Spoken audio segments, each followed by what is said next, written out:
exclusive for you. Ain't no conclusive around here. 'Cause you know I got you right where you need to be.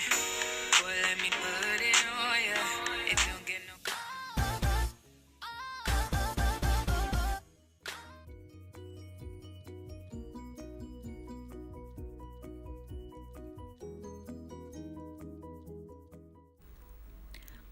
First, we're going to start off with 1/3 cup of water to 2/3 cups of chickpea flour. Whip it up, add in our spices. We're going to stir it until it's nice and smooth. And then we're going to grab about a cup of mushrooms. We want to make sure every mushroom is nice and coated because we're going to want that crunch later on. So here you see me just stirring everything together, making sure every mushroom is nice and coated, and then we're going to put this in the refrigerator for about an hour. Moving on to our kale, I have some veggies that I'm going to chop up. I have some red onion, red pepper, and jalapeno.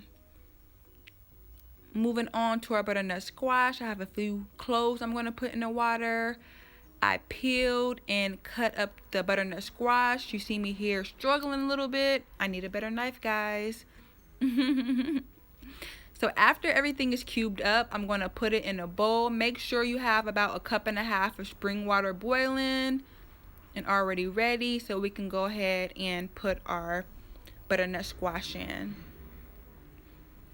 We're going to boil this for about 10 to 15 minutes. Then we're going to put in some goodies. Next, I have a 1/2 teaspoon of grapeseed oil that I added to the skillet for our kale.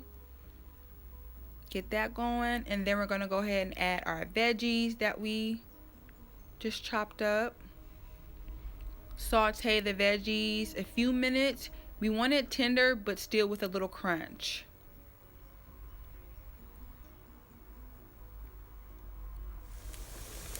I'm going to go ahead and add our kale.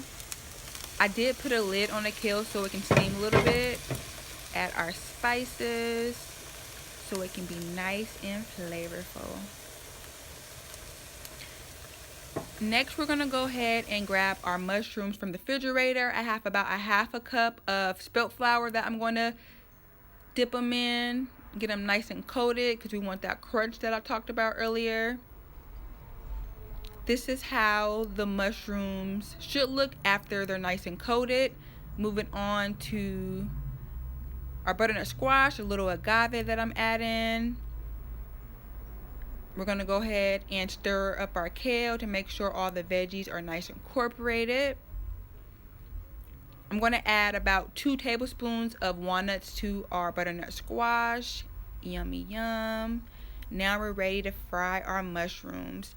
I'm using a cast iron skillet so everything can be fried at one level. I forgot what it's called, but here I am frying the mushrooms about 2 to 3 minutes per side. That's the butternut squash, the kale, and here is the final result. Ooh, a little date syrup won't do you no harm. Well, that's the end of my recipe. Let me know if you enjoy. Any questions, leave them down below. Any recipes you want me to do, let me know. Until next time, peace.